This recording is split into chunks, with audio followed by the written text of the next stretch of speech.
There we go. Amazing. Okay, well, hello everyone. Happy Wednesday. It is already Wednesday. That's wonderful. Hope you all are having a good week. Thank you, as always, for joining us for our monthly webinar. We are with Jackie Swihart, who is a program officer for revitalization services at Main Street America. And Jackie's gonna be talking to us a little bit today about just good nonprofit management best practices. This is a topic that I think, as we are out in the field with all of you, that has come up several times as something that we think would just be really helpful to kind of walk through. And many of you have said the same thing, that as Main Street organizations, we are typically 501c3 organizations. And that means that we need to also always be looking to continue to grow and professionalize ourselves within the fact that we are simply also just a nonprofit organization. So I'm really excited about some of the information that Jackie's going to share with you today. And this is definitely a conversation with resources that we want to continue to have. So please feel free to throw questions in the chat, throw thoughts in the chat. I know cameras and mics are off today, but you feel free to use that chat as a place to share any thoughts or questions. So with that, I will hand it over to Jackie. Thanks, Abby. Let me just get my screens in order here. Okay. All right. Well, hi, everybody. Thank you for joining. It's nice to see some familiar names popping up on the screen. For those who I have not met, I'm Jackie Swihart. I'm a program officer for revitalization services with Main Street America. I am from Indiana, so I always love to connect with our Hoosier network. So like Abby said, we're going to be talking about nonprofit management today, and it's certainly not a topic that is exclusive to new Main Street organizations who are just starting up as a Main Street program. So I hope that regardless of where you are in your journey of Main Street, that there will be some best practices here for you to take and implement afterward. So let's jump right in. I guess one more thing, like Abby said, if you want to jot down questions as we go, this is a really information heavy topic. So jot your questions down and we'll have some time at the end and we can talk through those as a group. So put them in the chat, jot them down, whatever works for you. So let's start with the basics. What is a nonprofit? So a nonprofit is an entity that's formed for purposes other than making a profit, just like in the name. We are also, through nonprofits, addressing social issues and community needs, and really the primary goal is to serve the public interest or a specific cause. Nonprofit status does provide benefits like tax exemption, some credibility in your community, you're eligible for different types of grants, and you have that ability to receive donations. So something that is a little bit confusing if you're just starting out and you have no background in nonprofits. Nonprofits do generate revenue, and we want to see nonprofits generate revenue. But the difference is that that revenue is used to further the mission of the organization rather than distribute that profit to owners or shareholders. So like Abby said, most Main Street programs are 501c3s, but I know that some of us are maybe 501c6 organizations, or if you're just starting to organize, you might be considering which way to go. So just very quickly want to highlight the differences between a 501c3 and C6. The differences are twofold, procedural and philosophical. So with a 501c3, that status is usually required for foundation funding and for federal grants. And contributions to a 501c3 can happen by anybody in the community, and those are going to be tax deductible as charitable contributions. On the philosophical side, a 501c3 status is signaling to the community that your program is working in their best interest. On the other hand, with a 501c6, foundations and federal government agencies usually do not make grants to 501c6 organizations, and contributions to a C6 are deductible only as business expenses. So this is really more for business operations. Philosophically, a C6 will signal that it works primarily for the interest of building and business owners within the district. So, thinking about 501c6 organizations, they're typically considered to be business leagues, professional associations. We typically see chambers filing as a C6. For what it's worth, it is often difficult to switch from a C6 to a C3 status. There are situations where a program may have both of those statuses, and that might work to your benefit, but you might need to reformulate or relaunch your organization if you're wanting to move from a C6 to a C3. That might mean creating a different name, creating a different board, a new set of articles of incorporation, new bylaws. So if you are just starting out, our recommendation is always to file for a C3 status, because we know that Main Street is a program for everybody in our community, and you can get tied up in a membership-based structure, which implies that I give you this and you give me this in exchange, when we really know that Main Street, building that strong core foundation in our community, really benefits everybody, even if you're outside of that designated district. Also want to say I am not a lawyer. I do not have tax professional experience. So all of the information that I am providing to you in this webinar is really coming from having worked with hundreds of Main Street programs of all different shapes and sizes around the country. And again, we always recommend a 501c3 status is probably the route you want to go. But at the same time, just make sure that you have legal representation on your board. Having somebody who is very familiar with tax codes, having them on your board as well, is always a good idea. So for our purposes today, I'm going to speak from the perspective of a 501c3, since that is what most Main Street programs tend to be. And when it comes to C3s, nonprofits, they have their own life cycles, much like us as living beings, right? So from inception to termination, each phase really presents unique challenges to a nonprofit organization, and knowing where your organization stands can really help guide your strategies for success. So I will be using this life cycle to really guide the presentation today, stopping at each phase to provide some relevant management information for that particular phase of a nonprofit's life. So let's start at the beginning of a nonprofit's life cycle, at the idea stage. So picture this stage as a blueprint. It's the starting phase of your journey. During this inception phase, it's really critical to articulate a clear mission, to build a passionate team, to secure some initial funding.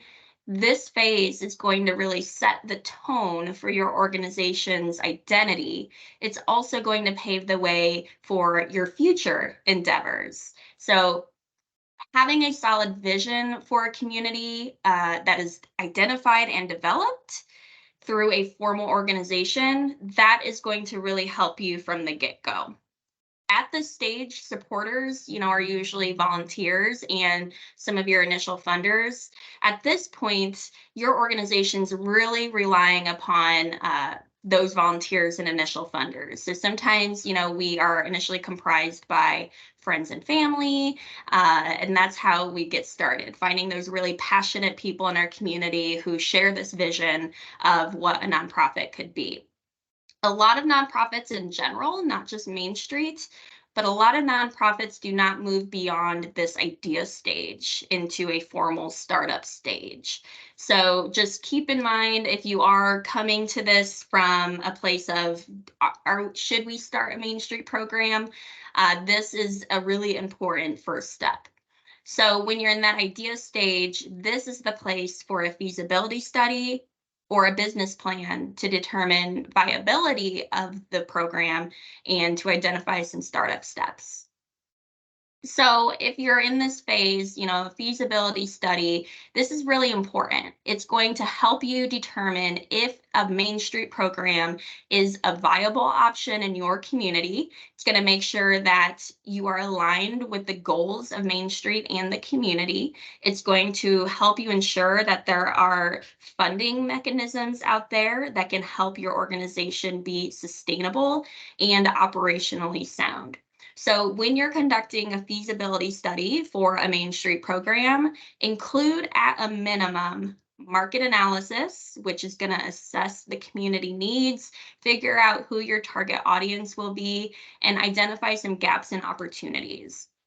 You also want to include mission alignment.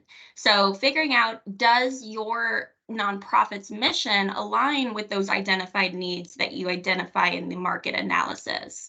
And you're going to evaluate if the goals are impactful and achievable.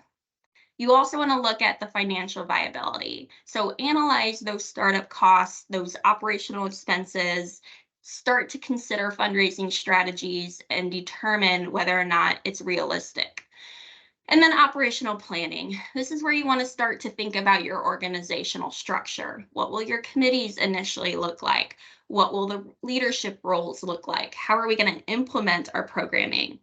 These are all pieces that you really want to include in the idea phase of a nonprofit, especially within a feasibility study. Of course, during this part of a life cycle, you're going to probably be filing for that nonprofit status. And so filing really involves applying for recognition from the IRS as a tax-exempt organization. So best practice is really to start by determining the appropriate form to file based on your organization's size, activities, and eligibility. There are two main forms that the IRS uses, Form 1023 and Form 1023EZ. So in essence, a 1023 suits sizable or complex organizations, while the easy form is designed for smaller, more simple entities. So typically you're going to start with that easy form, but again, consult a professional in this realm. I just want to make you aware that there is a difference and to navigate this intentionally and carefully. You also want to consider checking with your municipality to see if there's anything you need to file locally in order to become a nonprofit and get that tax exempt status. When you're going to go to file for that status, there are a few things to consider. You really need to collect all of those relevant documents, including your mission statement, your organization's proposed activities, your financial projections, governance structure. These are all going to help communicate what it is that your organization is doing, can do, and will do. So you also want to think about, of course, having these things in place before you file. So you're not trying to build the airplane while you're flying it. So once you get past this idea phase of your nonprofit's life cycle, you start to really get into the startup phase. This phase is marked by high energy, limited funding, but you have this newly acquired 501c3 status. And so you're excited. And your startup is typically out to prove your business case by starting to experiment with programming. So maybe this is where you start with a neighborhood cleanup day, something that is relatively low-hanging fruit, but it's an easy win that you can then lift up and promote to your community. So startups are typically led by a technical expert with a board, again, usually still comprised by that close network of trusted colleagues, friends. In this stage, there's always more work than people, meaning everyone does everything. This is why we always say in Main Street, we have working boards. We want to see people engaged in doing rather than just governing. So this is the stage where you really want to consider having a business plan with annual work plans and start to really create a strong fundraising plan focused on implementing your work plans. So when you want to transition out of this phase, that's usually going to require more of a strategic plan to address growth. But before we get there, let's take a look at some of the management components of a startup. Of course, we have to get into the regular habit of abiding by requirements for nonprofit organizations. So we need to make sure, because this is new, that we're following IRS regulations. So there are certain rules set by the IRS to keep your tax exempt status. They are in place to make sure that your organization is truly focused on the charitable educational mission that you have. And so one important rule to remember is that nonprofits should avoid excessive involvement in lobbying and political activities. Engaging in those activities will jeopardize your tax exempt status. Also, filing your annual 990 form. To maintain that transparency, nonprofit organizations are required to file this document every year with the IRS. You can think of it as a report card that shows how your organization is doing financially, what kind of activities you've been engaged in. This filing is going to help donors, it's going to help the public, it's going to help your government keep an eye on how your organization is using its resources and also how you're fulfilling its mission. So 501c3 designation does give nonprofits that tax break, but they need to follow the IRS rules, show the financial and operational cards through the Form 990 filing. That's going to help ensure accountability. This is also the stage where you really want to create some robust bylaws. So when you're thinking about creating your bylaws, make sure that they have a clear purpose. Make sure that they reflect your organization's mission and values, and that they really outline how you're going to make decisions as an organization. Some of the essential elements you want to cover: your board structure, how many board members, what are those term limits, what is the membership criteria? Do you need a certain amount of property owners versus business owners versus residents on the board? All of those elements of the way that your organization is structured. Create them with some flexibility. So be as specific as you can, but also know that as your organization evolves, you can change your bylaws over time. And so it's really important that regardless of where you are as a nonprofit organization, that you are reviewing your bylaws annually and updating them to keep them relevant. And then legal compliance. Make sure your bylaws do adhere to those legal standards and regulations. And so that's, again, where having someone on your board who is very familiar with legal compliance can be extra important and helpful. Developing a business plan. In the startup phase, you also want to consider creating a plan to then share with potential donors, volunteers.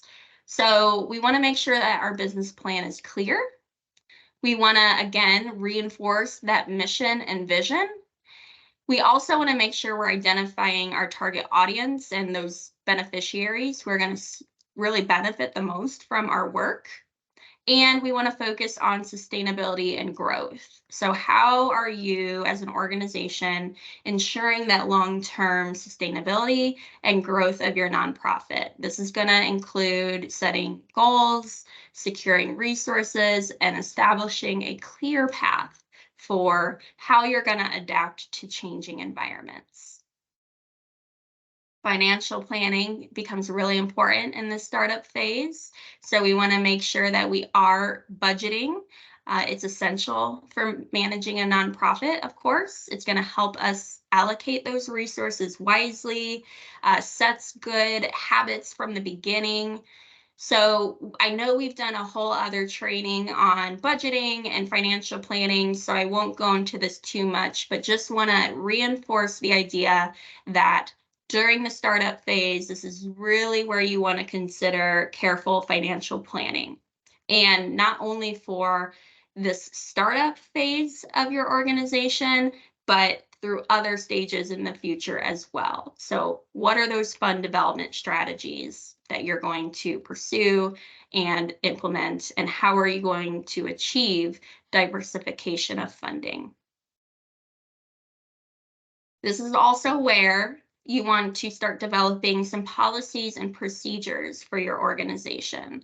Because before we get to a more mature stage, we have to have these things in place, or else we will be backtracking and having to undo some bad habits potentially that we've developed. So some policies and procedures that you should consider: code of ethics and conduct, financial management, like we just talked about, conflict of interest.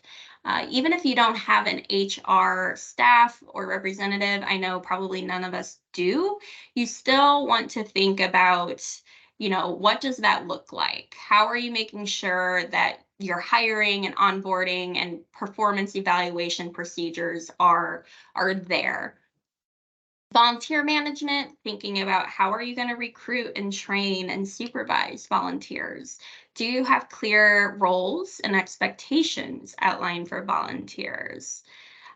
Even things like records retention and document management. This is something that, we see a lot, is we get so busy doing the work of Main Street that we forget to document that work for the next leader or the next cohort of community residents, participants that are going to take this organization to the next level. So making sure we have a policy around how do we retain and document what it is that we're doing.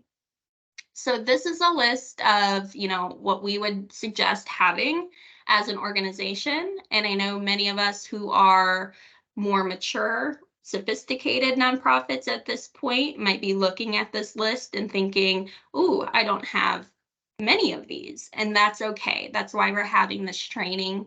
If you are ever looking for an example of one of these policies or procedures, reach out to Indiana Main Street or Main Street America. Chances are we can get our hands on an example, just so that you don't have to recreate the wheel.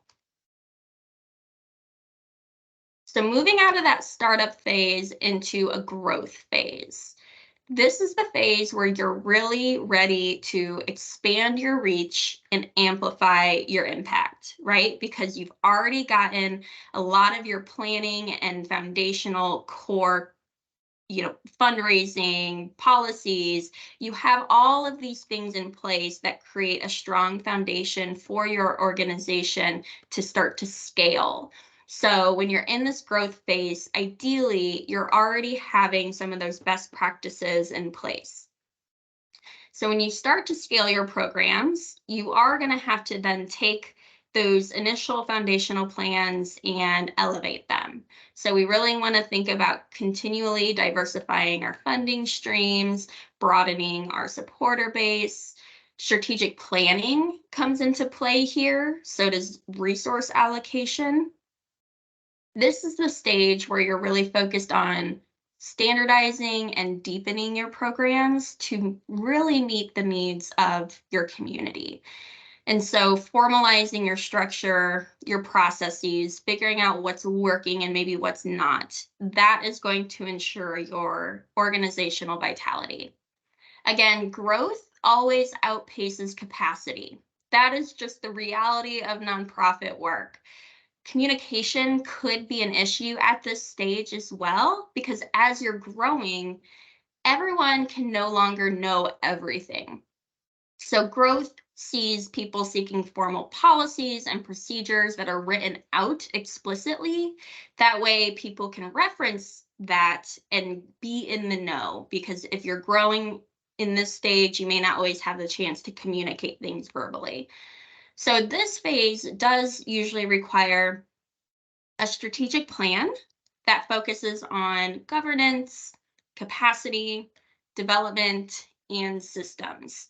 At this point of an organization, you're probably starting to think about or go through the hiring process of an executive director. And so thinking about the right fit for this phase, knowing that cash flow might be a challenge, knowing that at this stage you might need to pursue larger more multi-year grants or contracts, this is a stage where a CEO must have a skill set that lends itself to those challenges. Now, I know many of us have gone through a strategic plan process, but for those who have not, this is a great phase to do it. Um, Strategic plans usually comprise a lot of different components, but the essence is that a strategic plan collectively guides our organization's activities and really decisions to achieve our mission effectively. So a strategic plan would typically include, again, really evaluating that mission and vision. Chances are it's changed a bit since your idea phase, which is good. We wanted to go through the process of idea to startup to growth to really figure out where is our place in our community. So this is going to evaluate and make sure that you have a mission and a vision that clearly articulates what it is you're doing. And we want something compelling because these are components that always make up some of our storytelling. Goals and objectives. We want to make sure that a strategic plan outlines SMART goals, which are specific, measurable, achievable, relevant, and time-bound. These SMART goals are really what are going to create targets for your organization to work toward. It's also going to help you track progress and evaluate success. Strategies and action plans. Again, these are your work plans. These are your approaches and tactics to get to the goals and objectives that you've identified. So it's saying, how are we going to allocate our resources? How are we going to engage our key partners? How are we making sure that we're implementing programs and not just talking about them as an idea? So here's where your work plans become really important, because if you start from a place of robust work plans, that is a good habit that will set you up for success in the future, versus having to undo the habits you've created and go back to the work plan and start from scratch. And then a strategic plan should always establish metrics and some of your key performance indicators. That's going to help you assess your progress and your overall impact. So it's going to help us identify what's working well, what needs adjusted. Throughout all parts of the life cycle of a nonprofit organization, we're constantly evaluating ourselves. It's what's working, what's not, and where do we go from here. So during the growth phase, a lot happens. And so those of you who are in this phase are probably thinking, yeah, a lot does happen. So it's important to do the best you can to keep up with your growth. And again, that comes with being proactive. But during this growth phase, this is where you want to focus on capacity building. How are you strengthening your structure and your leadership team? How are we investing in professional development for staff, but also for volunteers? And we want to consider, collaborations and partnerships to really access additional resources and expertise. We also want to diversify those funding sources. So moving beyond a single source of funding, maybe the city gave you a 3-year contract to get you going. Well, maybe that 3 years is starting to come to an end. And so we want to explore grants, sponsorships, earned income opportunities. And we really want to start building those relationships with individual donors and corporate sponsors. We want to put together a plan for fundraising, because fundraising is only one part of diversifying our funding sources. So putting together a compelling case that will resonate with donors, showing transparency in how funds are used, that will help you build trust. And again, this is really where work plans become extra helpful, because you can show potential donors that here is where your money will go. We're also looking at scaling our programming. So ensuring that our programs are scalable without compromising quality. this is going to become very important. At this point during your growth phase, you're going to have a lot of people coming to you with a lot of ideas, a lot of quote unquote opportunities, and to be very intentional with how you determine what to scale and what not to scale. This is also a phase where you really want to be proactive with technology and data. So embrace it. Embrace technology to streamline your operations, to build in automatic communication, fundraising efforts. Having a data management system is going to help you track donors, beneficiaries. It's data-driven insight to make informed decisions. So I know a lot of Indiana programs are learning how to use Maestro, and it might come with its own learning curve, but at the end of the day, I'm encouraging you to embrace it because it is going to set up a database if you don't have one, especially to streamline your operations and collect information. Marketing and communication. If you have not already up to this point, you want to develop a very strong brand identity and also consider how your messaging can become consistent. So this is really where we want to utilize social media to raise awareness and engage supporters. And this is where we want to highlight those success stories because our organization has done enough where we can show off our impact and really get people involved in that marketing and communication. Your volunteer engagement, at this point, you've probably had, your close network of people really helping to move the organization forward. Now you want to think about meaningful opportunities for new volunteers to contribute to your cause.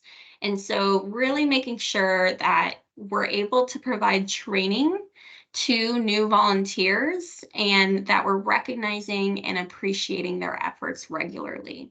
So this is where you might want to think about a volunteer recruitment plan or volunteer retention plan. And lastly, during the growth phase, just stay open to learning, be open to change, adapt new challenges, opportunities, they're going to come your way. So just continue to navigate with a learning mindset, and you might have some failures, and that's okay. Again, Main Street is a long-term vision, and so it's a bit like a roller coaster at some times. So celebrate and learn from your successes, but also your failures, and stay up to date with industry trends and best practices as well.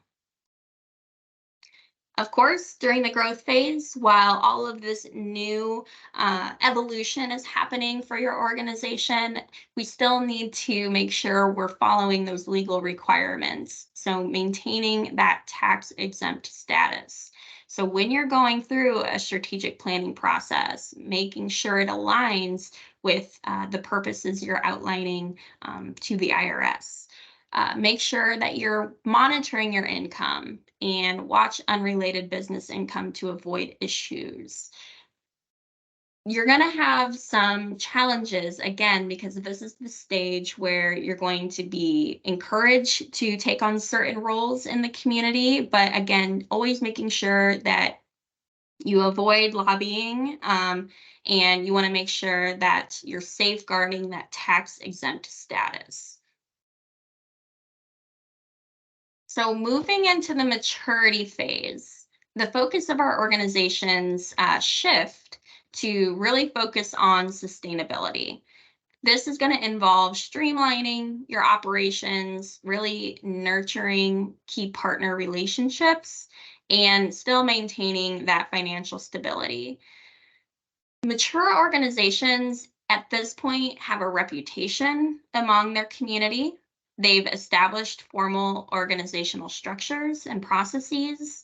They are typically managed by an executive director and a board of directors who are actively engaged. Their programs are typically outcome-based and are aligned with a strategic plan.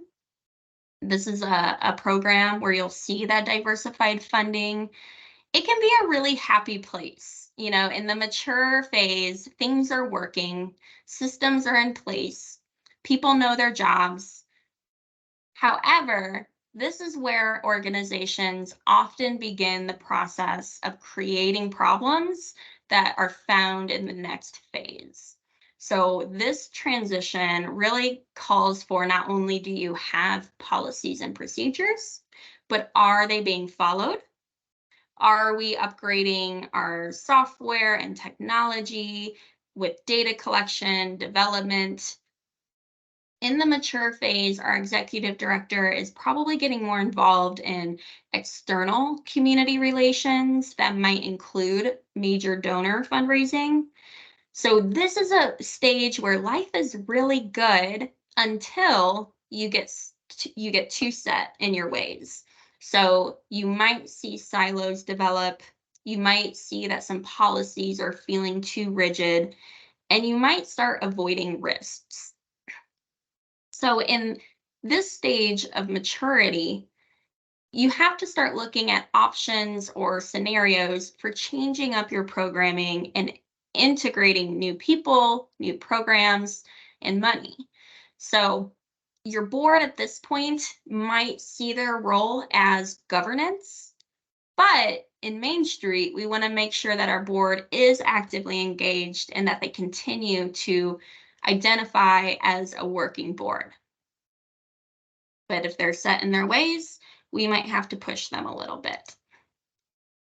So how do we change up programs? How do we keep things fresh and moving forward?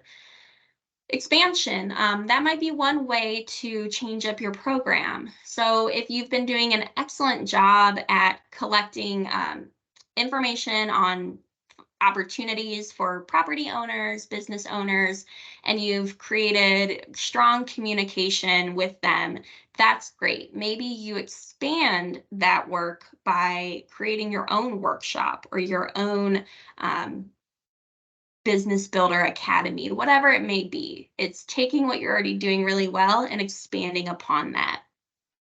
Maybe with volunteers, you start to take more of a hybrid approach. So if you have a robust volunteer program, maybe also think about folks who do want to volunteer their time, but want to do it more by their own schedule. So thinking about how online volunteer opportunities can fit into your current volunteer program is another way to change up what you're doing. Educational partnerships, think about new collaborations. Maybe that's with your schools. Maybe that's for your own leadership and their own development. So just thinking about always getting that additional education, and a lot of times that can be through partnerships. Take a risk and try an innovative pilot. Introduce a brand new concept in your community, and don't be afraid to fail. Again, failure is a gift because it allows us to learn and move forward with that information. Enhance your volunteer training.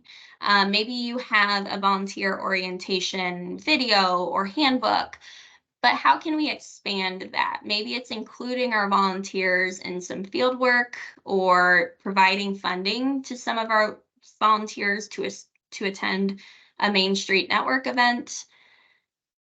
Donor recipient events, you know, thinking about how can you go beyond a thank you letter and really organize an event that shows your thanks to them. Maybe take on a new social enterprise. Maybe your organization is ready to open a revenue generating store or a cafe. Something to consider, and I know some main streets are already doing this. Thinking about how to better engage your beneficiaries. Maybe it's establishing an advisory board for input and mentoring. Crowdfunding, that can be a really fun, energetic way to involve the community in some of your funding projects. Maybe think about creating an alumni network.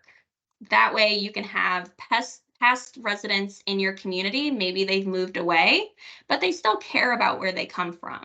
So creating this network for former residents to really give back to their community. Again, that could be through funding or perhaps hybrid volunteer opportunities.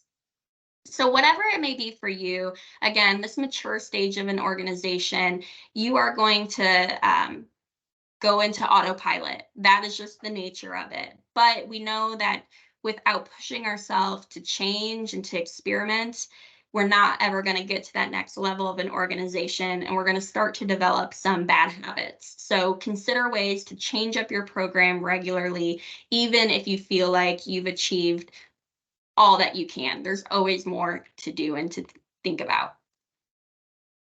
At the same time, a word of caution. We want to resist mission creep. So mission creep, that's something that occurs when an organization takes on new activities that lie maybe slightly outside of our core purpose. Gradually, as efforts and resources flow in that direction, the organization's outcomes start to shift. And so the temptation for mission creep usually comes when funding is tight. There's an opportunity that comes with funding. And so you start to consider chasing the opportunity versus finding the right opportunity that fits your mission. So just keep in mind, we want to resist mission creep. And if a new opportunity presents itself, don't find yourself following the money, because that can be a slippery slope. All right, here's where things get a little, not in the great stage. We said maturity is marked by happiness and things are going really well, but depending on what you do with that level of maturity, a decline phase can really hit any organization. So as time goes on, especially, Main Street as a program has been around since the 80s. Some of you as programs have also been around since the 80s.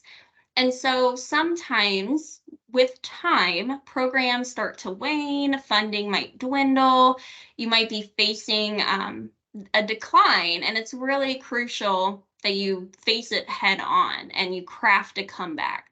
So organizations who find themselves in decline, they've often settled into a prescribed way of doing things.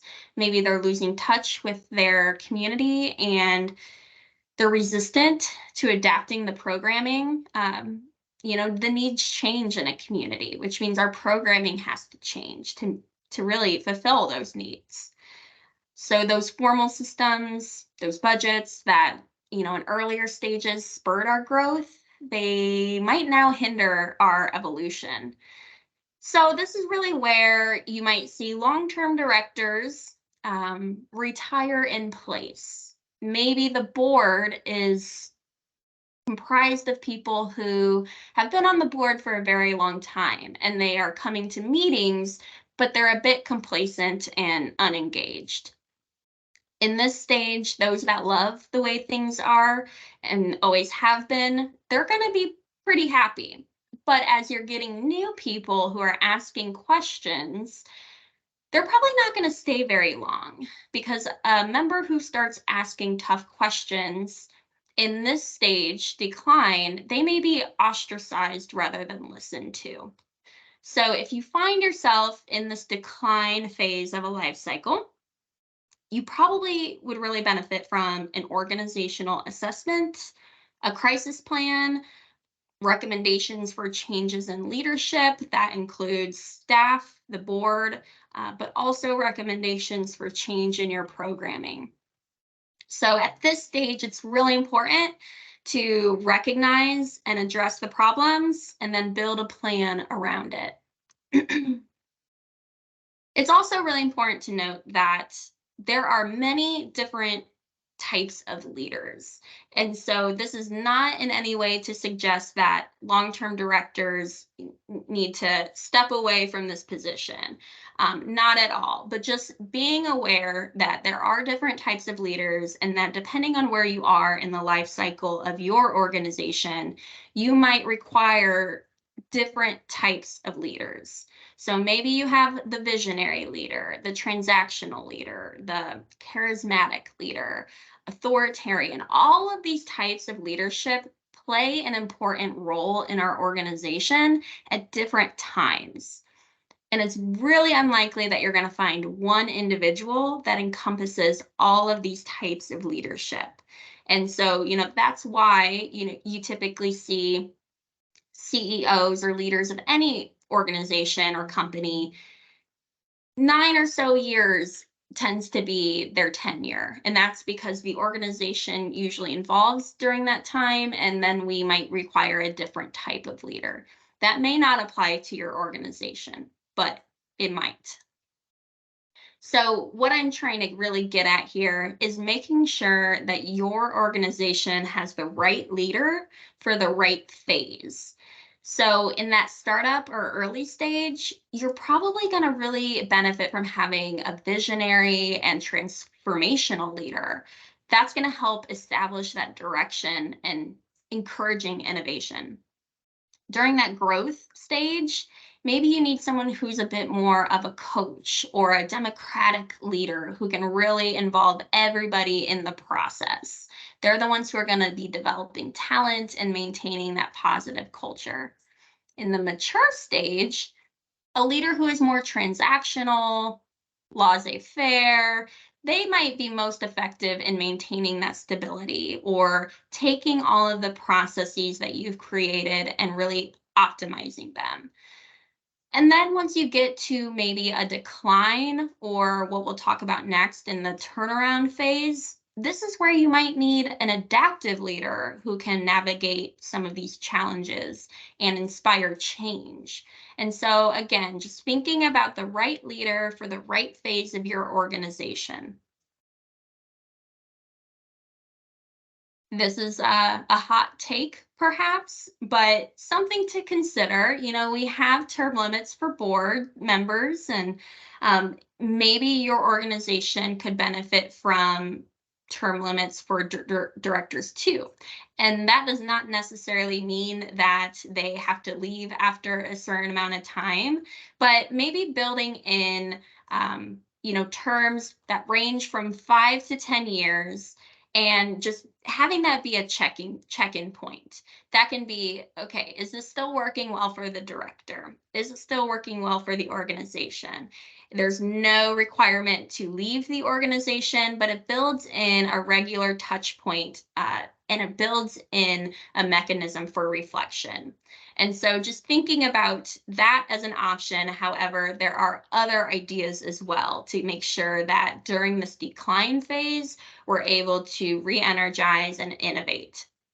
So you might also consider implementing some performance metrics, so setting clear and ambitious metrics for staff, and just regularly evaluating that performance based on the metrics. You might tie compensation and to those metrics, but it's just something to consider to keep folks motivated and focused on achieving those measurable results. Succession planning, developing a robust succession plan that helps identify potential new directors, new staff, new board members, whatever it may be within the organization. That can really help encourage some mentorship and development of new leadership, and it really helps ensure a smooth transition when that time does come. 360 feedback, maybe implementing regular reviews that involve staff, board members, and stakeholders. It's going to help provide a more holistic view of staff's performance and can help highlight areas for growth. Professional development, one simple way to always keep people engaged and thinking about the next level is to encourage that ongoing professional development for staff.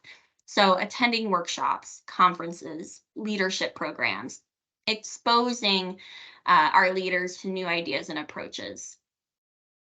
Board oversight. Sometimes we see in Main Street that when staff is hired, the board checks out. They say, we did it, we got staff in place, they can carry the load from here.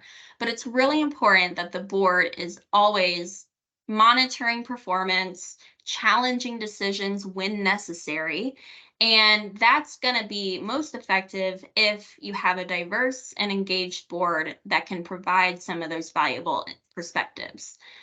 Maybe consider innovation incentives or having an external advisory group.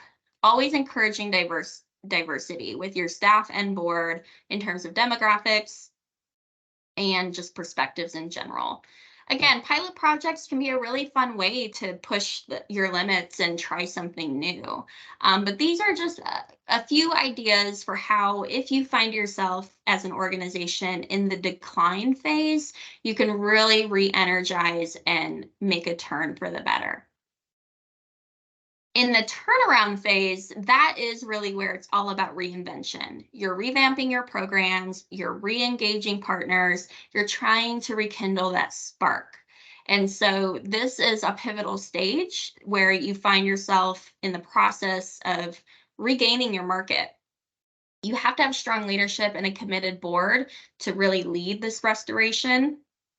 And in this phase, you'll often require a director that's willing to do very tough things with the organization, which could mean making some changes to programming, to staff roles and responsibilities. This is where the staff should really work closely with the board and follow a turnaround plan, which will inevitably cause waves. It will disrupt the organization's culture and people, but it's necessary for the organization to continue to thrive. Again, look at this chart. All organizations can take steps when approaching a terminal stage. So just making sure that you are building a path back to growth. It's very normal and healthy for an organization to follow this process. Again, we are on a roller coaster, and as nonprofit organizations, we are going to go up and down over time, and that is okay. That's expected. Just know that you can turn things around and start this process over again from that growth stage. In terms of going through that process, you are going to need a board who is really focused on turning things around. So some of the must-haves for board members during this phase, they have to have some innovation. They have to think creatively. They have to adapt to change and find new avenues for growth. They have to be persistent.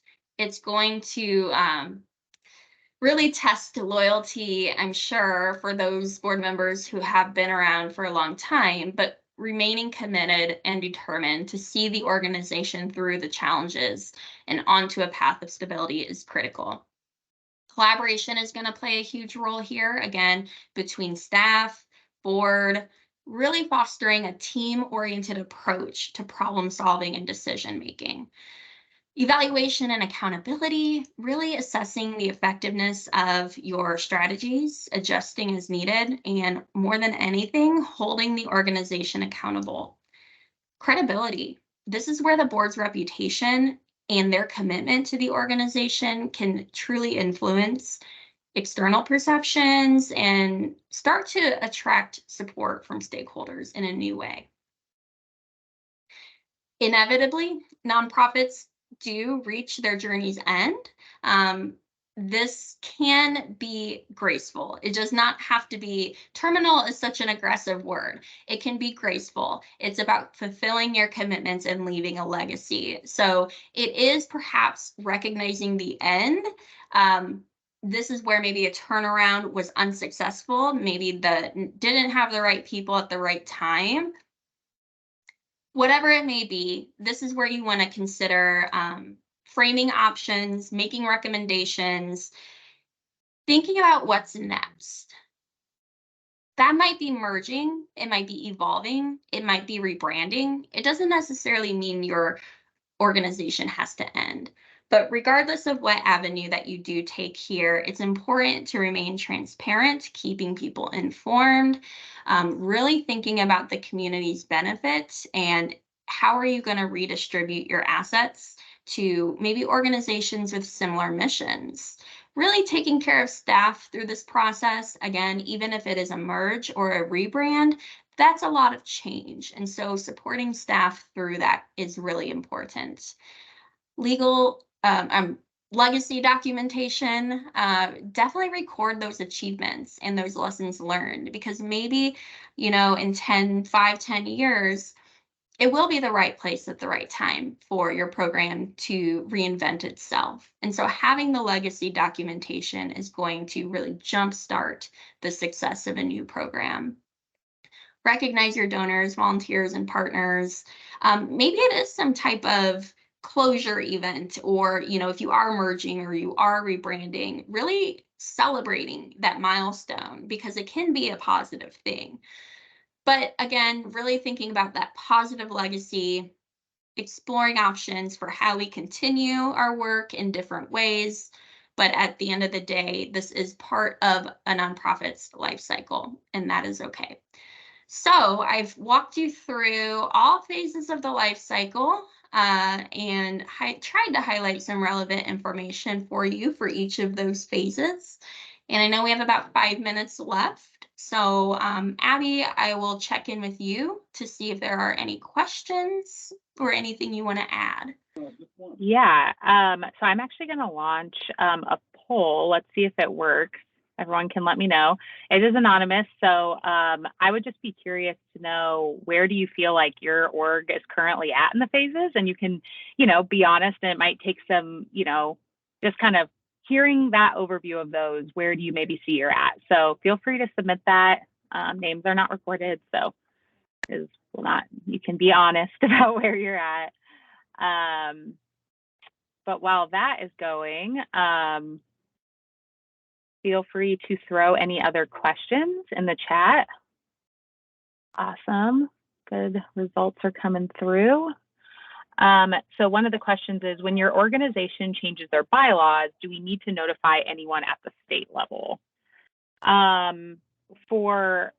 For us, no. Obviously, we love to see, just when we're doing accreditation visits and checking in on you as an organization, that you are doing that. And typically we'll ask that in accreditation, just to make sure that you're doing kind of your due diligence.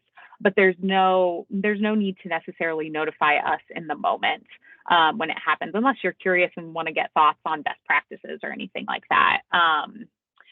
For 501c3, like for that kind of piece of it, for like federal, I would, I don't think there is, but double check that with an attorney. Will the deck be available afterwards? Yes, it will be. And this will go on YouTube as always. So it looks like for those who responded, about 60% are in the growth phase, which is really exciting. And I feel like that's definitely, I'm seeing a lot of that when we're out talking to all of you, that you're definitely in that. We have 20% in the maturity phase, and then 20% in decline, which I think Jackie put it really well, that decline and turnaround time is actually as difficult as sometimes it is to work through. It also can be a really exciting time, and can really take your organization into a new phase of life for the better. And so, I think looks like we're at 33% in decline, 17% at maturity, and then 50% at growth. So thank you everyone for responding. It's helpful to know kind of where some of you see yourselves at in that. Any other questions? We have a couple minutes left.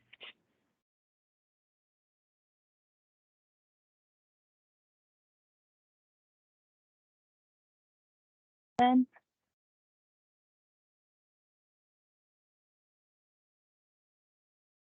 Okay. I'm catching up on some of your comments, Abby, in the chat, and Abby Huff. Thank you for adding some of that context. I think Abby Huff's point about the word excessive with IRS regulations is really important. And instead of thinking about advocacy, frame it more as education. That is certainly within the permissible usage of our status. So thank you for adding that. And yeah, I know like you said, Abby Chapman, there are a lot of different softwares out there. So just making sure you're exploring that and staying up to date on best practices and technology. And transformation strategies. You're totally right, Abby. That can be a great process to go through if you do find yourself in more of that decline phase. It can be a strong way to get your program to turn around. Yeah, I was definitely thinking about that for some of you. I know we've been doing a lot of transformation strategies, and so I think it's exciting that I think that growth, that transformation strategy, there's a reason that we say it's that 2 to 3 year, because it kind of can help reinvigorate some of that. Maybe you are an organization who feels like you're in a little bit of a decline, or even just a maturity point where you're thinking, what is next for us? We've been doing it, we're doing it well. How do we kind of innovate from here? That transformation strategy process really helps keep your community engaged in it, number one, because I know we're at 11, but I was thinking about that while you were saying that, Jackie, that sometimes we lose touch with our community. We just get so into our zone, and we even get that at the state. We get used to doing what we're doing, and we have to remember to come back to you all, because that's who we're serving. And so it's a good process. But either way, whether you've gone through transformation strategies or not, finding ways to continue to check in with your community and make sure you're staying kind of in line, because that will help naturally kind of refresh things too and keep you focused. So with that, I know it's 11 o'clock. I want to be mindful of time. So thank you so much, Jackie, as always, for your time and for bringing us this information.